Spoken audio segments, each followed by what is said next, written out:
பொடி நடையாக அமெரிக்காவை வலம் வருவோம். கடல் மேல் சிவப்பு கம்பளம் விரித்து ஐரோப்பாவில் குடி புகுவோம். நம் காதலை கவி பாடவே செல்லியின் வைரனின் கல்லறை தோக்கத்தை கலைத்திடுவோம்.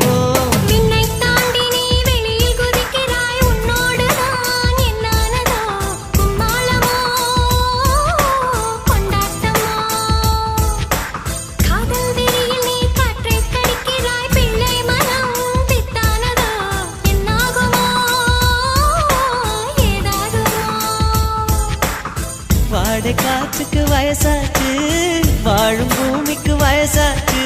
கோடி யுகம் போனால் என்ன, காதலுக்கு எப்போதும் வயசாக